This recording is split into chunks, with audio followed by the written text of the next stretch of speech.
Mes bien-aimés dans le Seigneur, en ce 28e dimanche du temps ordinaire de l'année liturgique B, je voudrais que nous puissions méditer sur Jésus-Christ, le parfait bonheur. Le Christ est la source de notre joie. Le Christ est le bon berger, celui qui nous donne des indications pour nous conduire tous vers le royaume de son Père. Dans l'Évangile, un jeune riche va à sa rencontre. Il l'interroge, « Maître bon, que dois-je faire pour avoir la vie éternelle? Maître bon, que dois-je faire pour entrer dans le royaume des cieux ?»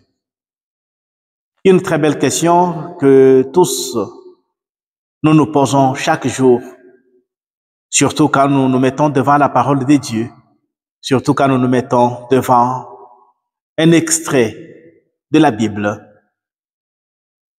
Quand cet extrait nous interpelle, nous nous disons toujours, par rapport à ce texte, quelle est ma part?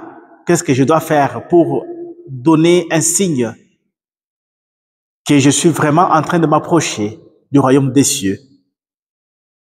Dans cette démarche, à la différence des pharisiens qui tout le temps vont vers le Seigneur pour le provoquer, pour le tenter, ces jeunes est vraiment soucieux de connaître la voie qui conduit vers le royaume. Le Christ lui a retracé les commandements que Moïse avait donnés au peuple d'Israël. Et en lui demandant d'observer ces commandements, il s'est rendu compte lui-même que ce jeune homme avait déjà observé ces commandements. Il avait honoré son père et sa mère. Il n'avait pas commis d'adultère. Il n'avait pas volé.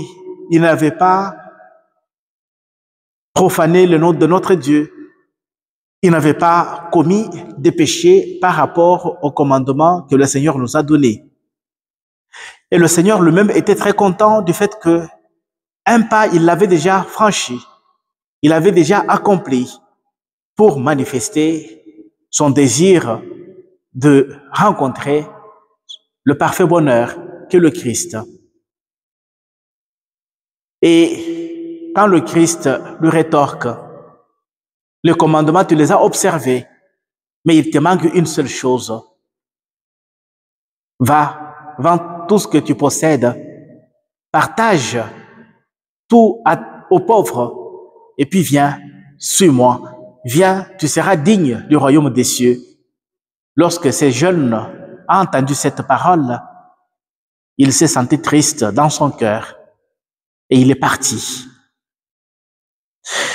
Et ici, nous pouvons comprendre que parfois les biens de ce monde nous trompent. Les biens de ce monde pensent nous procurer le vrai bonheur dont nous avons besoin pour notre pleine réalisation. Et pourtant, il avait déjà rencontré le Christ, le parfait bonheur. Il avait déjà rencontré celui qui, quand il donne une parole, cette parole sauve, cette parole nous amène directement dans son royaume.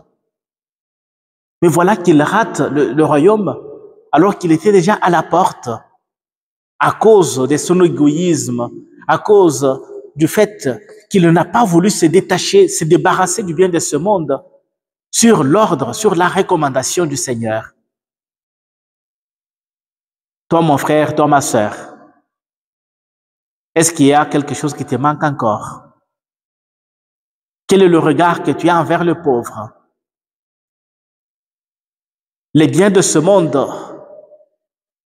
tu penses qu'ils vont vraiment te sécuriser? Les biens de ce monde, tu penses qu'ils vont vraiment te donner le vrai bonheur? Le Christ te dit, je suis le parfait bonheur.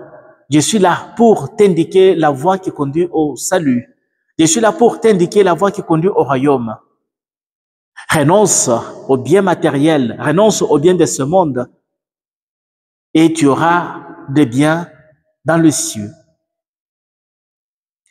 Et chacun de nous est invité en ce dimanche à pouvoir utiliser sagement les biens de ce monde avec beaucoup de sagesse.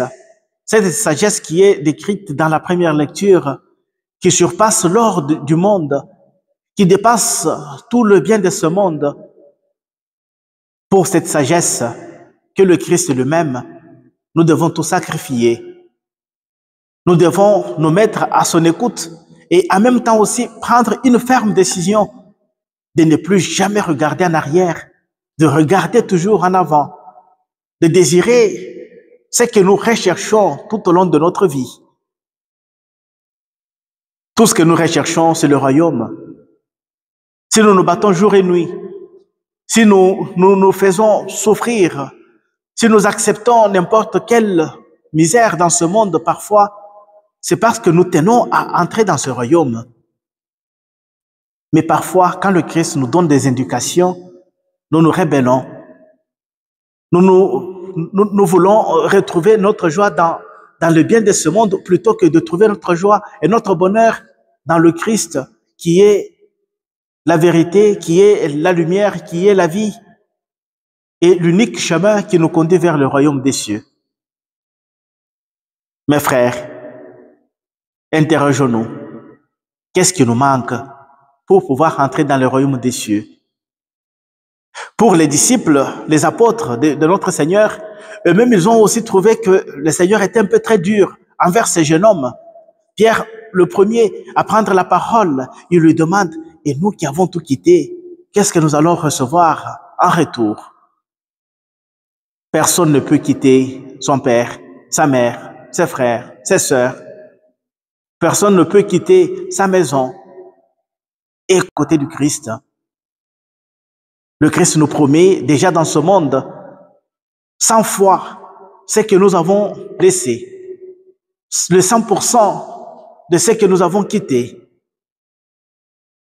Et pour blaguer un peu, il y a un confrère qui aime toujours cette expression. Parfois, nous quittons tout, mais tout ne nous quitte pas, tout ne nous quitte jamais.